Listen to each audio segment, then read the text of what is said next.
Hey everybody, it's Bronco from Apex, here to give you another video. Earlier this fall, I did a video on how important I think fall training is for every pole vaulter out there, especially if you're going to be competing indoors. But even if you're at one of those states that you kind of smush and just do spring, there's no indoor season, there's just a longer outdoor season. And even for the adults that train, fall is a great time of year to do a lot of technical improvements in your vault. You don't have the pressure of competition, you're back to a regular schedule. I discussed all this in that fall video. Something that also comes to mind for me now as we're entering kind of mid-fall, today's the first day of October, I'll probably end up posting this on the 2nd or 3rd. But something that I often think about and I start to discuss in a lot of my vault sessions as we're getting halfway through this fall season is, does your expectation for pole vaulting this year, your performance, match the reality of your training, right? This is, I'm big on life skills, and this is a big life skill. You have to start, as you develop as a person, but definitely as a vaulter, start to really think about, do my expectations match reality? For those younger people out there, if you're that person like, oh, I really hope I get an A on the test, but you don't study, you don't do the homework, your expectation of getting an A on that test is not matching the reality of what the work you're putting in. For the adults out there, listen, hey, you might want to get that promotion at work, and you're like, wow, I really hope I get that big raise or that promotion, but you haven't been staying late at work, you haven't been putting the extra hours, you're not getting projects done on time. That's your expectations not matching reality.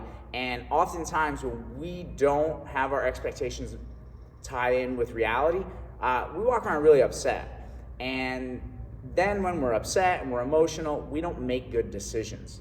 So what I want to kind of do in this video is start to talk about what should your expectation be for your pole vaulting depending upon the work you're putting in. And look, I'm really big on this.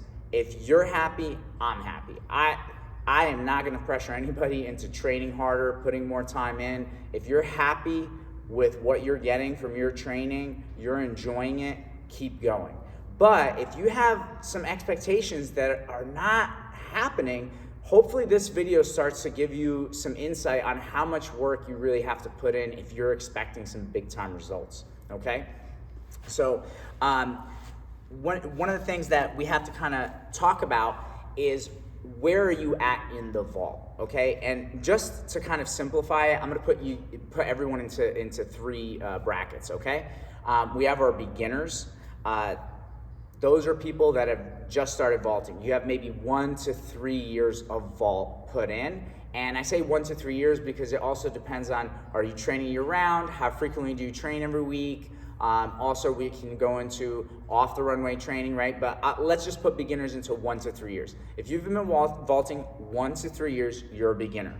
Then the next bracket, I'm gonna put you into novice, okay? If you are a novice athlete, if you have been vaulting anywhere between 2 to 5 years. So this is gonna get some of us into college if we started into high school, right? You are now, I would consider, a novice vaulter. I think most people who are vaulting in college, if they didn't start in college, you started in high school, I would consider you a novice vaulter. And again, the reason there's a span of 2 to 5 years, it depends on, are you training year round? How frequently do you train? What's the off-runway training? Okay, and we can even start to talk about technical mastery, right? And then I would say the last group, and I'm not really gonna talk a lot about this group in this video because I think most people who are watching this are not in this category, but the elite, okay? So this is obviously people that are probably, 5+ years into the vault. Their frequency of training at this point, they're elite, very high. They're training probably 3+ days a week vault. They're probably training 5+ days a week off the runway, putting a lot of time in, and they've obviously mastered a lot of facets of technique. Now, let's go through what should my expectations be for PRing in the vault depending on what category I'm in. And let's address the beginners first. if you're a beginner pole vaulter, you just started this year, you're, like I said, 1 to 3 years in, you could even be 3 years in and just you're one of those people that just vault during spring track, you only vault once a week, you only have a handful of meets, you go into that beginner category. If you're a beginner, honestly, you could probably get away with just vaulting once a week and doing very minimal training. And by say minimal, like literally just go to your most basic high school track practice and just run. You don't even have to hit the weight room. We don't have to talk about specialty exercises. We don't have to talk about specialty drills. You just vault once a week. If you're a beginner, you will PR, okay? And now, again, just to put some numbers behind it so we can kind of think about where we're at. If you're a straight beginner, let's say even you vaulted last year and you've jumped anywhere between 7 to 9 feet. Sure, you vault once a week, you do that minimal training I just described, you could probably expect a PR foot, maybe even 2 feet, depending on other factors, right? Not crazy, you're a beginner. Now this is where it gets tricky, because now we're gonna go into the novice category and you have to really understand this. If you're someone that was in that beginner category and you vaulted once a week and you did very minimal training and you PR'd, 1 or 2 feet, your freshman year, then sophomore year, and especially if you're a guy and you hit junior year and all of a sudden you just PR 2-3 feet, right? Because you hit puberty, maybe even grew a few inches, right? Your expectation for PR might not match reality because you're like, wait, I put in very little effort. I vaulted once a week, did no training off the runway other than going to high school track practice, and I PR'd 2 feet last year. Why can't I do the same thing and PR 2 feet again? There's a great quote by Louis Simmons from Westside Barbell, a great powerlifting coach, strength coach, very influential in the strength and conditioning world in America and really internationally. He said, anything can work, but nothing works forever. So let me just tell you, if you were a beginner and you PR'd a foot or 2 last year and we're past that beginner stage, you're done with that beginner program. That beginner program is not gonna work for you.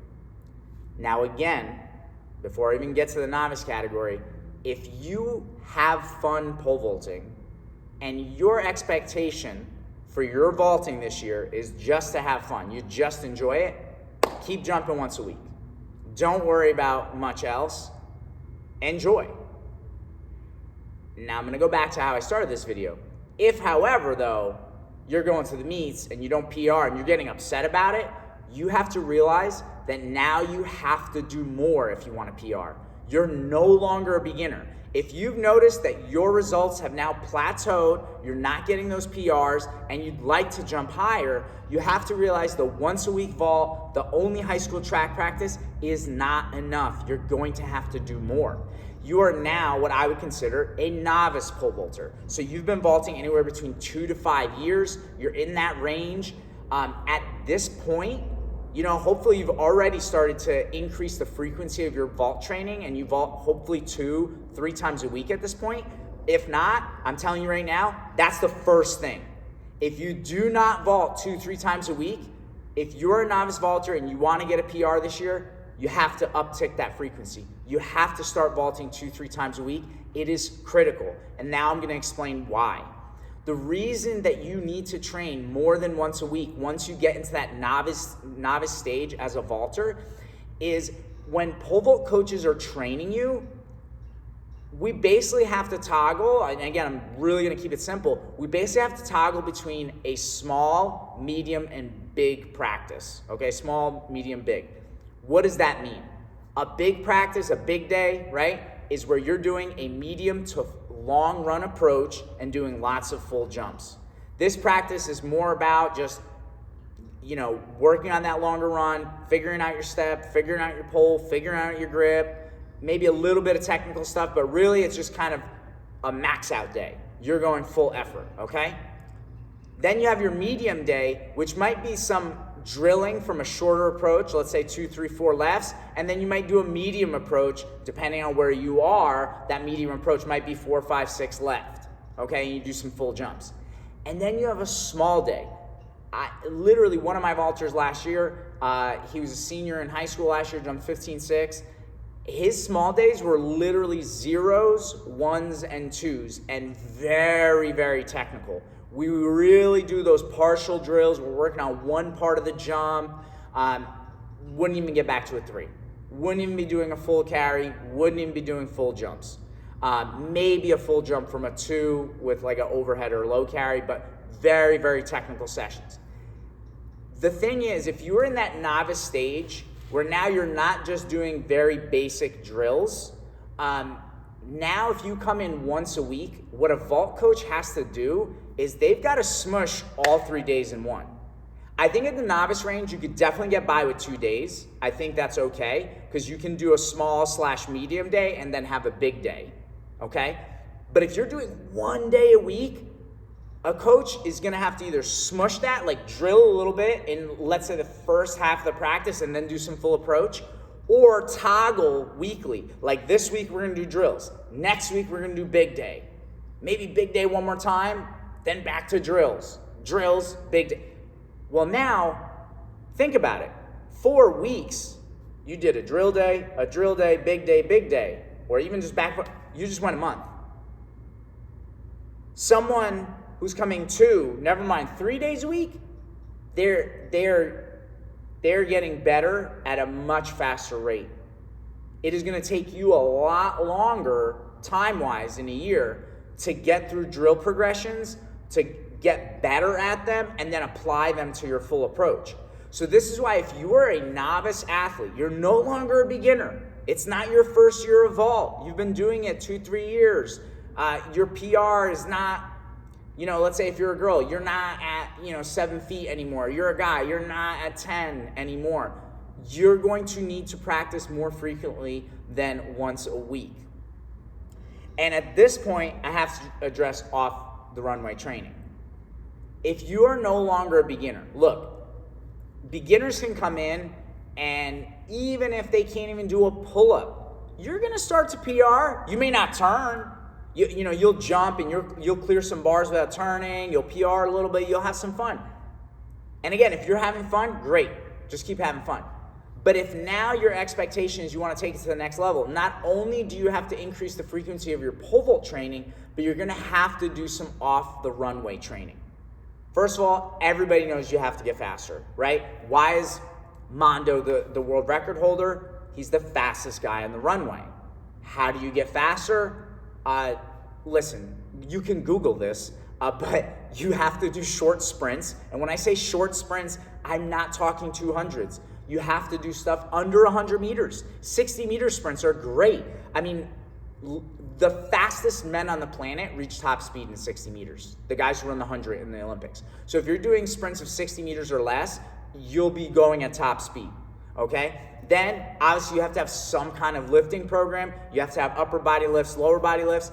And even I would add, in the vault, our upper back is super important. The people who have the best lat strength, trap strength, scapular strength, those people are the people that are really good at doing stuff on the high bar and also really good at doing stuff on the pole, like the swing, turn, and push off. So you've got to address those needs, and you have to start to, I think, one, think about certain muscle groups that you have to train, how you want to train them, periodize them. Again, that's like, I could do a whole nother video about that, but you have to start considering this stuff. How am I gonna get faster? How am I gonna get stronger? How am I gonna specialize some of my workouts so I can really key in on the vault, right? If you're just going to high school practice and doing that 400, 800 meter workout that the whole team is doing, that's not gonna cut it anymore if you're really looking for significant PRs. And at this point, I wanna tell you this too. If you're a novice pole vaulter, you have to also realize this. I always use this as an example. It's funny, right? One of my guys, he had been training with me for over a year at least, and he did his first meet. It was like Halloween vault or something. It was at the club, and he jumped 11.6 at his first meet. And I joked with him that day, and I always would bring it up throughout his years of vaulting. I would say, Alec, it's like you jumped 11.6 at your first meet. I don't even need you to PR another 11 feet 6 inches. If we just PR by half that, you're really on a good progression. And we would all laugh about it because that's unrealistic, right? Whatever you jumped at your first meet, even if you jumped 6 feet at your first meet, that's awesome. you're never going to PR 6 feet again, right? And the higher your PR goes, the smaller the percentage of your PR you'll get. So you'll PR by less and less. And here's the thing. There's an inverse relationship with how hard you have to work. So as we transition from that beginner, right? This is why it's so hard. You're a beginner. You're like, I practiced 1 day a week. I didn't lift weights. I didn't do sprints. I PR'd a foot last year. Why can't I do it again? Well, because now that your PR is going up, right? The amount you PR is going to decrease. You might only PR 6 inches this year, but you're going to have to put in like double the work. And so the PR percentage goes down, but the work goes up. And you're going to have to dig deeper and deeper and deeper. And I'm just going to tell a quasi-elite story and touch upon this, because let's say now you are going into that elite stage. Just to paint a picture, let's say you're a collegiate male vaulter and you're jumping 16 plus, 17 plus. Well, guess what? How's your nutrition? Oh, you just ate whatever you wanted. You can't do that anymore. Now we're gonna have to start talking about nutrition. What's your protein intake like? Are you getting enough saturated fats? What's your sleep like? You just sleep whenever you want. It's herky jerky all over the place. Not good. Now you're gonna have to zone in on your sleep. You have to get quality sleep. Okay? What about hydration? How much water do you drink a day? Oh, you don't even know? You need to know this, right? So all this stuff now starts to become even more and more important as you get into that elite stage. And going back to like, are we just doing this to have fun? Are we enjoying it? Are we really looking for a PR? I'll tell you this one story, and we'll finish on this. A guy that still jumps at the club, but many years back when he kind of first started jumping at Apex, his PR was 17.9, and especially at the time, if you're jumping around 18, you qualify for USAs. And, he was a few years out of college, 17.9 guy, pretty athletic, and he really, he wanted to jump 18. And if you jumped 18, you qualify for USAs. And I had been coaching long enough, and I had gotten past the stage of coaching where I was coaching for vainglory, for ego, Sure, I like winning just like anybody else, but I think there's a cost sometimes. And I don't think we're always taking that into account. Again, my big thing now and for many years is like, I don't really care how high you jump, but what did you learn while you were jumping? And it better be more than just how to swing. So at this point in my career, I think I was prepared to have the right conversation with this athlete. Because if I was a younger coach, I would be like, yes, let's do it. Let's try to jump 18. But just to give you context, Apex is in New Jersey. This guy's living in New York City. And I said to him, no problem, dude. You jump 17.9, 18, that's just a few inches. Like, we can you know what? I'm going to even go out on a limb. I guarantee you jump 18. But I'm going to give you a few conditions. Right now, you practice 1 day a week. And we've talked about the frequency already. Well, instead of 1 day a week, I need to see you 3 days a week. And when you finish the 2-hour vault session, you can't go home. You have to stay hour and a half and do all the lifts and exercises and workouts I need you to do. Then I'm going to give you workouts because I don't want to kill you. I'll give you workouts you could do in New York City on your own time in a gym. Okay? And then you know what? Take Sundays off. You need rest. You can hang out with your girlfriend on that day. But when the season starts, there's meets on Saturday. So Sunday we're going to have to train. So no time for the girl. And, he's an adult at this point. He has a full-time job, pretty demanding job. So I said to him, if you do everything I just told you, keep up with this demanding schedule, I guarantee we jump 18. I guarantee you'll be in Oregon. You just might not have a girlfriend. You might not have a job. And you and I both know 18 feet doesn't make any money. And I looked at him and I said, or we could just have fun. And that sobered him up pretty quickly. And he looked at me and he said, let's just have fun. And I nodded my head and I said, I think you made a good decision. And so, I made this video because, look, especially for the high school, college kids, you might not know how hard you have to work to PR. And I just want to let you know. And I think for high school and college kids, this is a great time in your life. You have very little responsibility, right? You just have your academics. That should be coming first. But you're not married. You don't have kids. You don't have a mortgage. Push yourself. The physical grind, right? Pushing yourself physically also does something to you mentally, because you're starting to build that belief that you could do hard things and overcome obstacles and challenges in life later down the line. But I think also sometimes, and I know I've made the mistake as a coach, when we are talking to some athletes that are jumping pretty high, we get caught up. As coaches, we start thinking about our selfish desires of wanting to coach a champion at any level. And all of a sudden, we start to push athletes into making decisions that they probably shouldn't be making. Because I know far too often over the years, I've seen some very bitter athletes who jump pretty high. And if you are someone out there that jumps pretty high, and I don't know why you picked to watch an Apex video, but if you are watching this, just be honest with yourself. You know how high, especially if you're an American, how high you have to jump to make any financial return on this. Now, that being said, if it's not interfering with your life, and it's something that you want to do, and you're just challenging yourself, and you're happy to make the sacrifices, keep going. But don't kid yourself. Know what you're doing. Don't let people make you think you're going to be a millionaire or something pole vaulting, all right?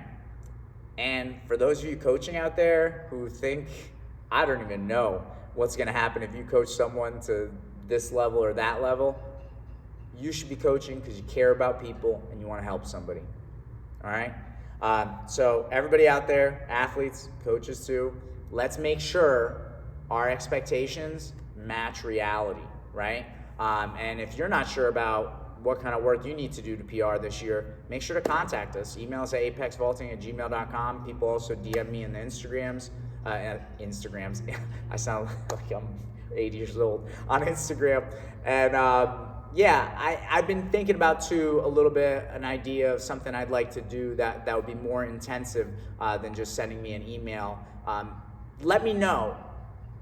Say something in the comments or shoot me an email, DM me if you'd be interested in something that's a little bit more all access, where you'd be able to have me answer your direct questions on videos and stuff. Have a good week, everybody. Bye.